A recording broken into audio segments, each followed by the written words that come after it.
You like my t-shirt? My gay uncle got me this t-shirt. I like it. I like this car. Citroen. You find these a lot in Argentina. That's where he lives. He's got one of these. I'm thinking about going over there and buying one and driving it all the way to the States. And this color too. This lime, not lime, but it's like a green, like a highlighted green, like a what do you call that? Not a lime green, but like a green that's like a highlighter green. I don't know how to say it. So yeah, we did it. We did it, gang. I did a painting of we all know him as Todd Packer from The Office. We also know him as the guy from Piranha's 3D, I believe, and then the guy we all know from Anchorman as Champ. What was the Champ? Champ kind. The Champ kind. I did a painting. I did a mini painting, and he signed the big painting. And it's gonna go hang at Go shows. It'll be like it's either the 8th or the 9th painting I've done over there, like big ones. So the collection is growing. It's my master plan. My master plan. I've been dedicating myself for almost like 2 years now. I would say even more than that if you go way back. But yeah, dedicating myself to these things. Back in the day, I used to just make the paintings or drawings and just give it to the artist. Now I've wised up. I do the painting. I have them sign it. I keep the painting. It hangs in a movie theater, and then I paint them a little miniature version of the painting of said painting that I did. But all is well because yeah, I think that's like 8th or 9th addition to the collection. I haven't figured out a name for the art collection. If you can comment down below and maybe suggest some kind of name that I could call this art collection. They all kind of have a similar thing going on where it's like very pop art, simple art. I've painted the gold frame around the painting. They all have that, right? So there's like a theme going on, right, with these paintings. There's celebrities or TV actors or whatever. And yeah, so I'm not sure what to call this. If you have any ideas, comment below. Give me some ideas, or else I'll just use Chat GBT because it's quicker. I mean, I could call it, I don't know, Legends on the Wall. That's what I'm thinking. Legends on the Wall. That's a good one. Go Legends. Go Legends. Goes Legends on the Wall. That's a mouthful. Legends. I like Legends on the Wall. Just popped right in my head. That's a good one. That's a good one. Yeah, I think I'm gonna stick with that one or play with that one. Legends on the Wall. What do you guys think? I got oh, I feel bad because I don't know his name. The guy who plays Pee Wee Herman. I got him painted up there. I got Ice Cube. I got what's his name? I can't think of his name. I'm so bad with names. I mean, I'm not that bad. For some reason, I can't think of his name. He goes by Bubba Weasel. Bubba Weasel, that comedian. Freaking, what's his name? But anyways, I got Bubba Weasel. He's super famous. I got Hulk Hogan. He's a Hall of Famer. What is it? WWF. Hall of Famer. He signed it. I got a Power Ranger who signed it. I got a what else?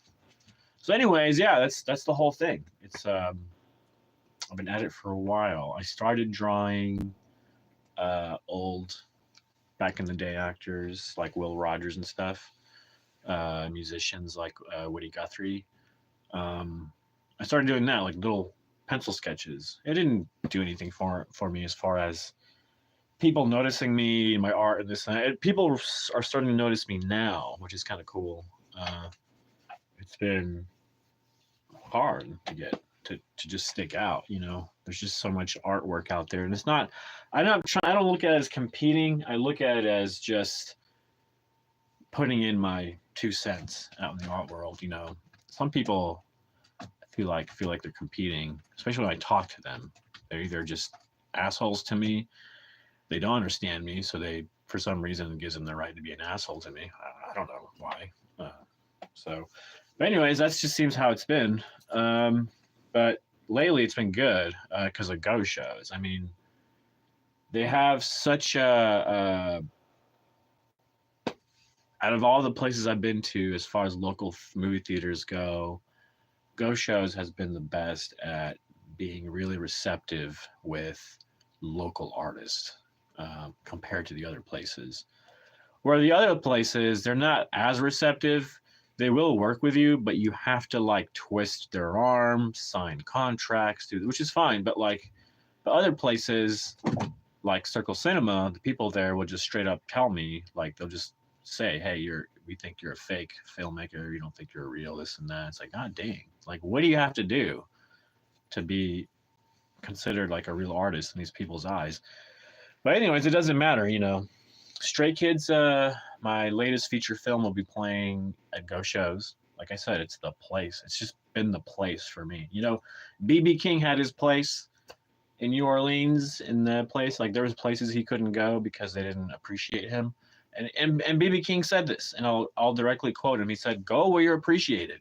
And that's what he did. He went as an artist. He would go and play where he was appreciated, and he fucking basically was part of a movement and became basically the face and name of that movement, and that's a really cool thing. That's a really cool thing as an artist to do, as far as in music or art or anything really, acting, anything that you do that and at some point becomes a movement is pretty awesome. I kind of had that happen here years ago when I had my band Root Amps. Now, if you go check out my channel and look up Root Amps, you can check out some of my music. It's not the most spectacular stuff on the planet. Some might even call it like a bit of a Green Day ripoff, or like something in those lines. Let's just face the facts. Green Day has been one of the most influential bands of our times and spanning generations, which is freaking insane. Green Day starting to become like the Beatles, right? Like they're basically like the Beatles now. Like Green Day, in my eyes, has always been that, and it's just crazy how they've stuck together and done so many albums, and it's really impressive. Of course, you look at everything they have to their disposal, right? They're signed to a huge label and this and that, and of course, but it's all them. It's all their talent at the center of it all. So to bring that much joy to the world is such a. It's got to be such a crazy feeling to wake up every day and you're like, "Yep, I bring a lot of joy to thousands and thousands and thousands and thousands of people." I mean, fuck, what a crazy thing that is. That that you've lived your life of bringing joy to so many people while doing your thing that you love and this and that. It's amazing. It's almost like a once in a million type of thing. It really is. You got to really appreciate that kind of thing with other artists when they've kind of reached that level. It's such a unique thing. Because I can tell you, as an artist who's been an artist forever, making films and music and art, poetry, even I published poetry and stuff. It's just because you're not famous, just because that doesn't make you not an artist. It just makes you unknown.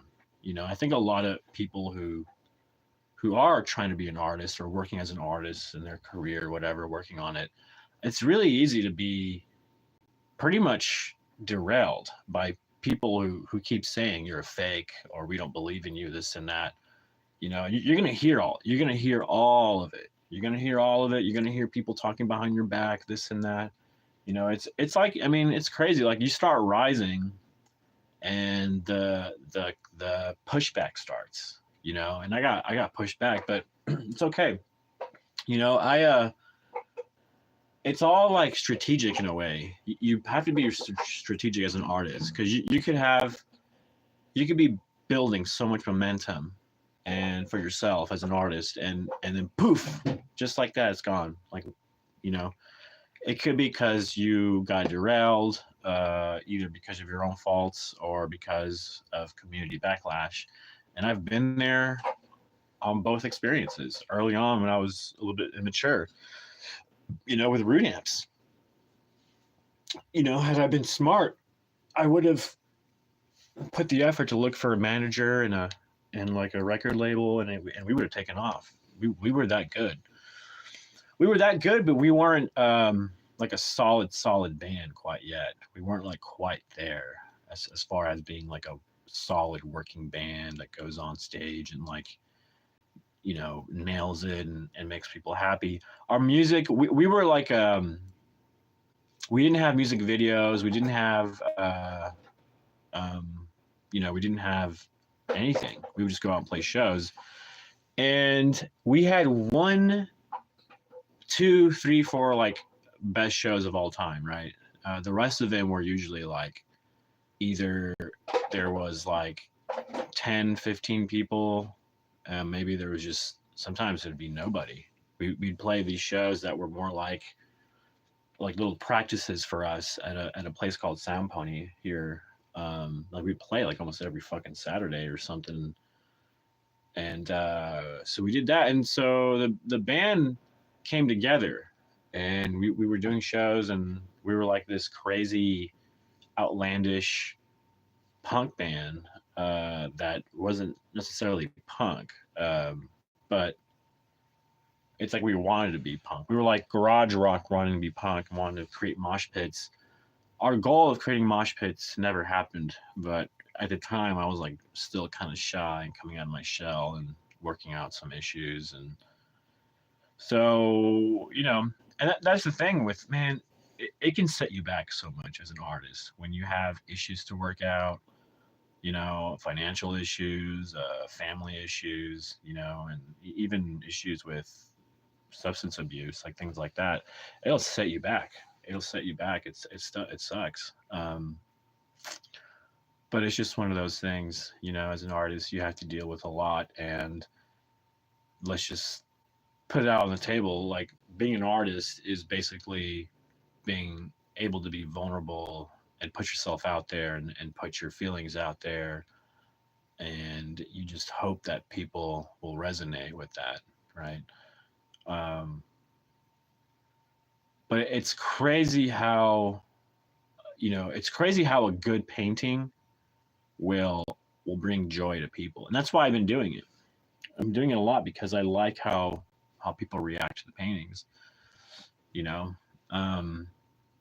It's starting to become kind of an addiction, you know, to have these like all these paintings on at this movie theater, and then have people that go there and walk through there and have a moment to see all my artwork. And I mean, 9 out of 10, there's people are like, oh, this is so cool. Like, can I buy one of these? Like, they're just, there's always a moment where like, oh, this is so cool, this and that. And sometimes I'll go and I'll just hang around and just in the lobby, and I'll see it happen. Like people walk by, like, oh my god, these paintings are so cool.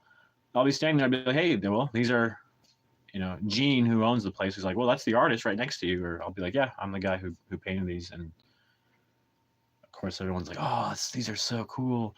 And it's great. It's really great to hear that, because I mean, I do so much art in kind of different fields, in music and cinema, you know, my own independent movies, this and that, music.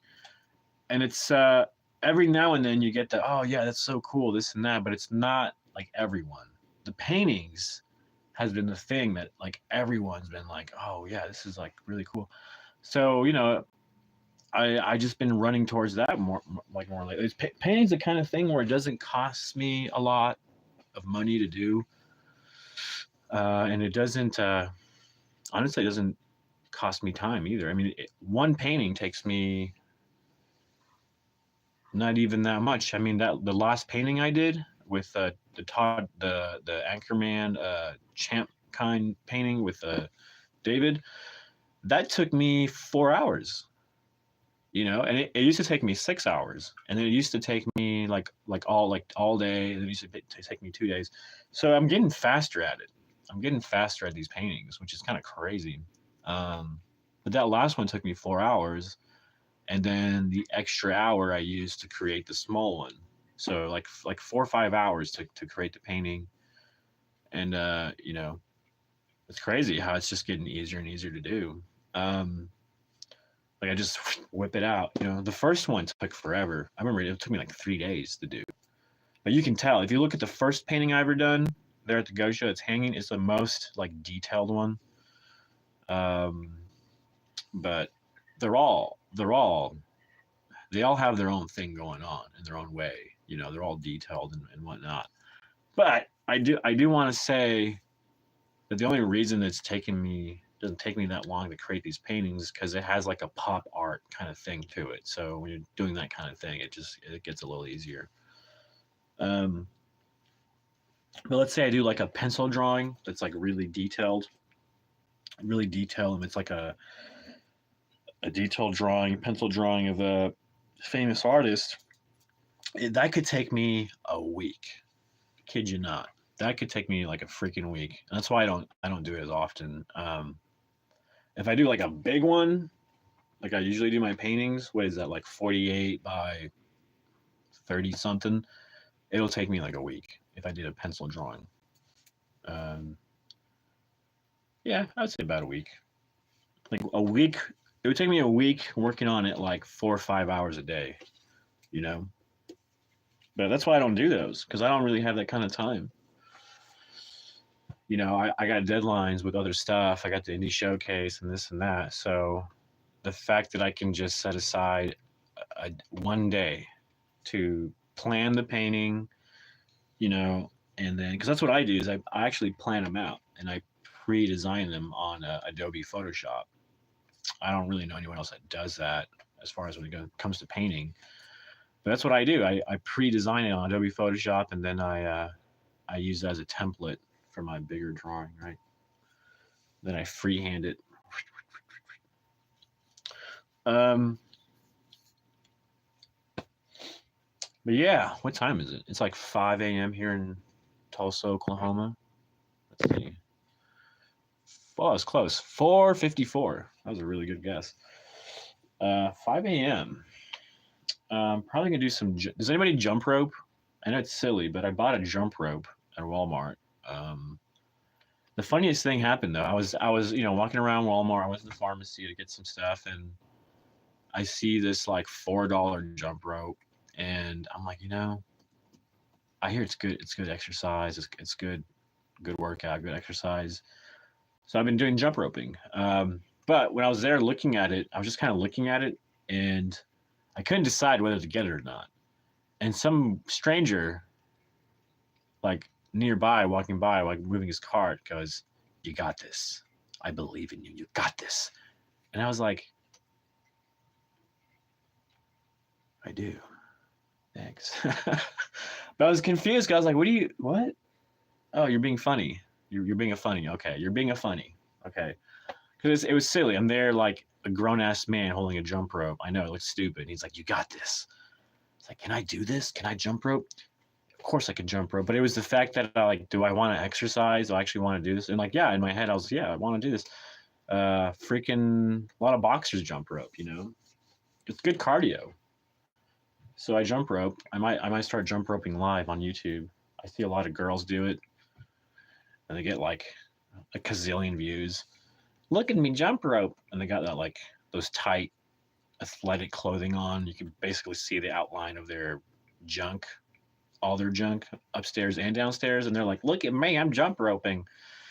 Thousands upon thousands upon thousands of views. You know,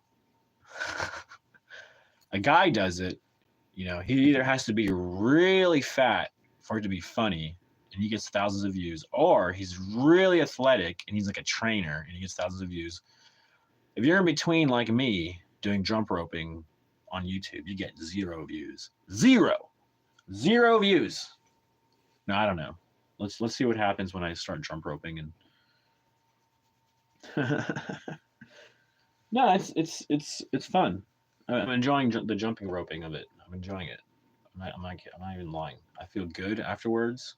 I feel like I've put in my cardio in.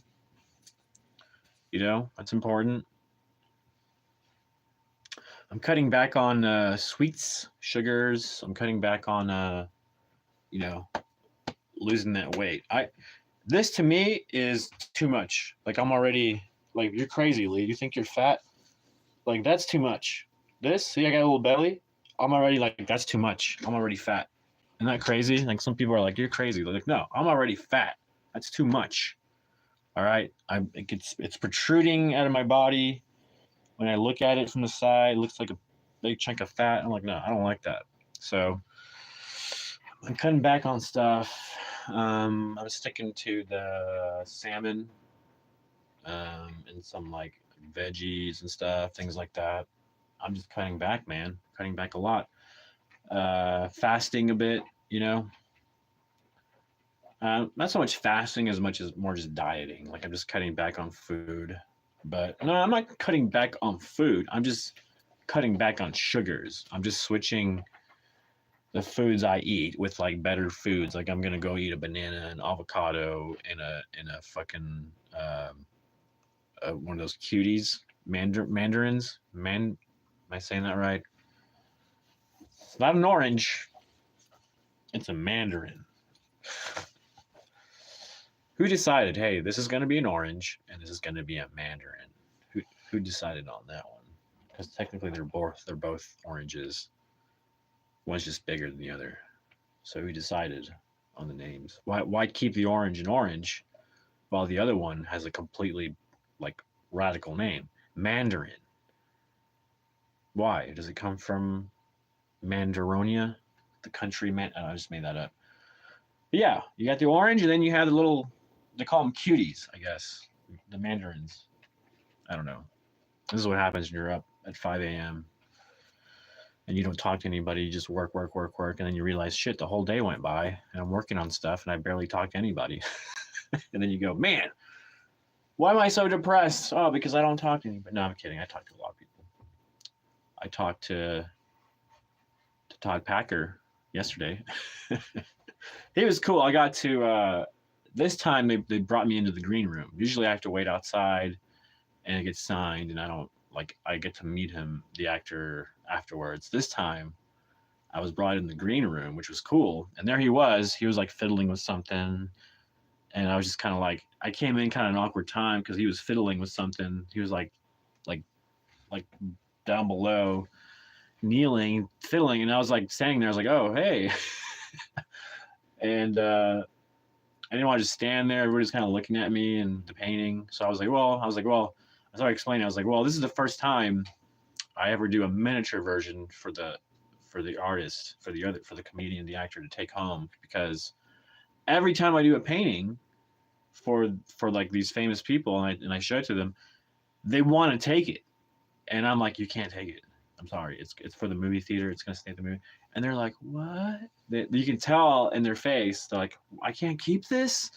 You know, you can tell they want it so bad. So that's why I started doing little miniature versions for the actors to take home with them. But the first one I did was Tom Green because I thought it'd be funny. I thought he would find it hilarious that I did a miniature version of the painting for him to have. But I missed the event. I missed the event by a day because I was like being pulled left and right. My life was like fucking dramatic and shit. And I'm just trying my best to like live my life, but people are like, trying to ruin my life. So, you know, boundaries. So things are better now. But yeah, I missed that freaking Tom Green show by a day. I was so mad at myself because I did this painting for him. Then I had to build a miniature version of the painting. It's like perfect. And I missed him.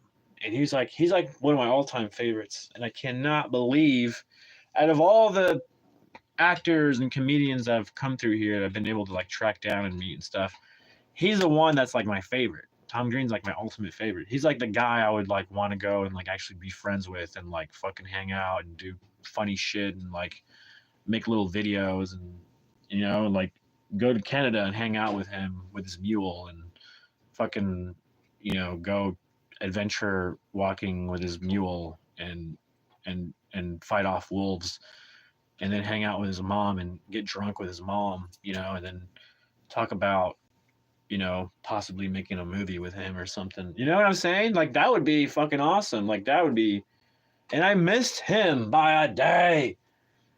I've met Tom Green before. Back in the day, after around high school, I started working at Cinemark. I was a projectionist, and Tom Green was doing some kind of Tony Hawk thing. He was like skateboarding and stuff, and there was like a BMX guy. And the bus that they were on decided to take a break and chill, and they stopped at the Cinemark, and they like were skating around there, and they set up a little circle and stuff, and Tom Green was skating around. I was in the movie theater, and then basically he came in the movie theater. I didn't know what was happening. He came in the movie theater and came in the bathroom right when I went to the bathroom, and there he was. And I was like, this guy looks like fucking Tom Green. I didn't say anything. If it was him, I didn't say anything. I was too scared at the time. I wouldn't. Nowadays, like if I see a celebrity, I'd be like, yo, you're that dude. They're like, hey, what's up? Or, whatever.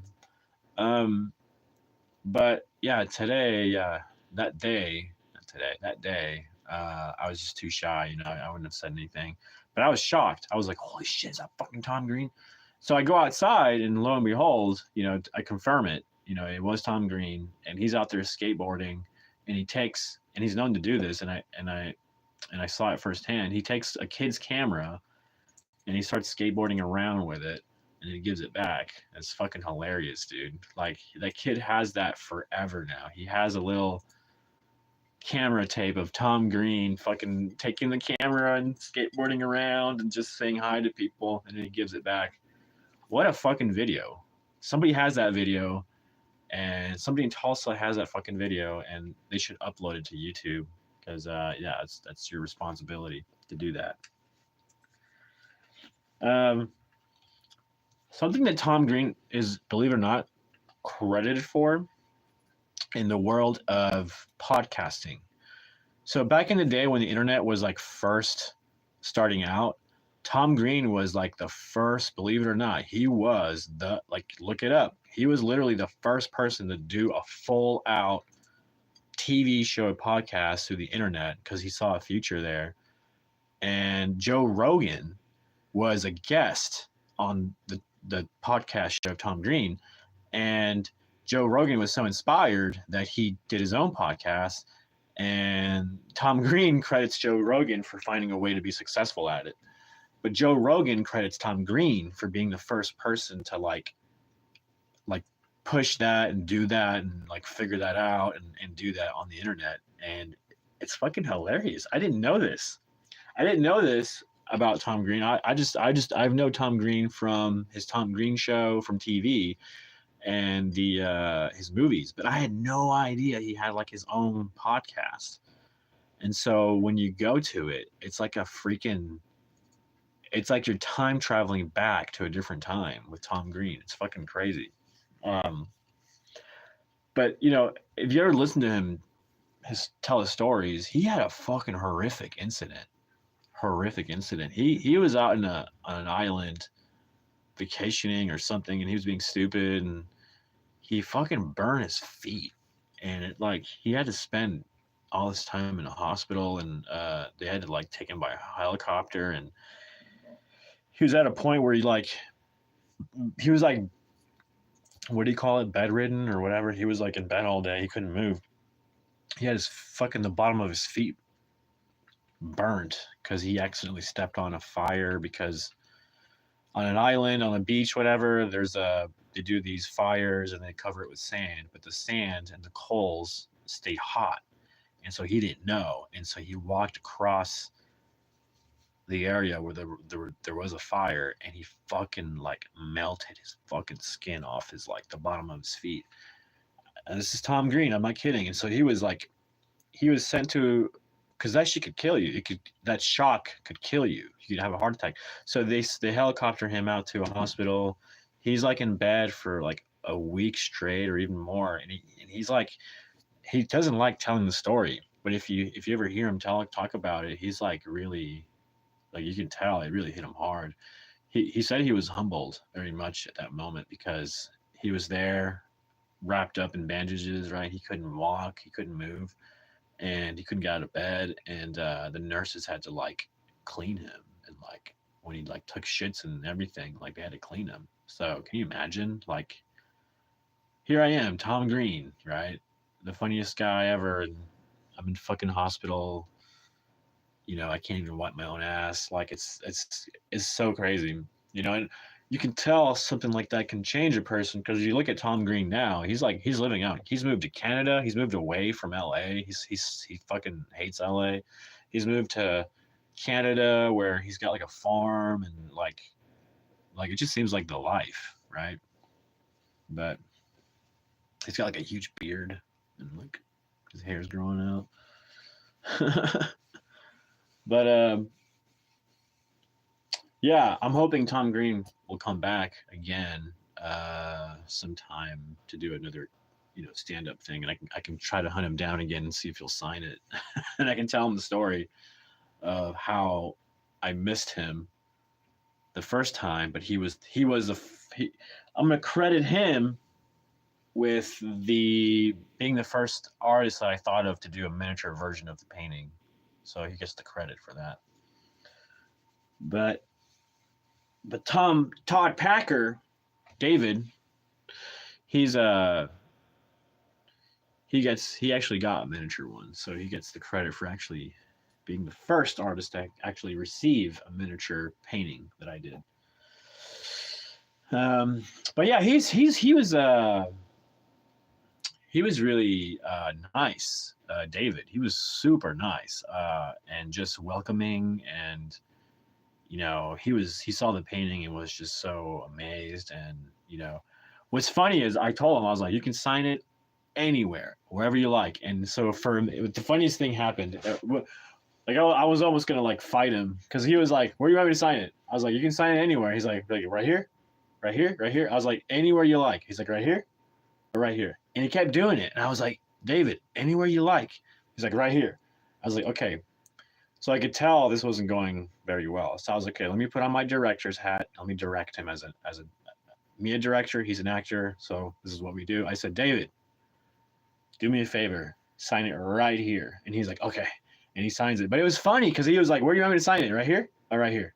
Like right here, right here, right here, right here, right here." He couldn't decide. So I was like, it's like, what's wrong with in my head? I was like, "What's wrong with you? Just sign the damn painting." And no, but I think he was being respectful because he saw that it was good, a good painting, and he didn't want to like fuck it up. So he was like, where do you I was like, "David, anywhere you like, anywhere." I seriously was about to yell at him. No, I wouldn't yell at him, but I was like, right here, all right here, like right, just anywhere, David.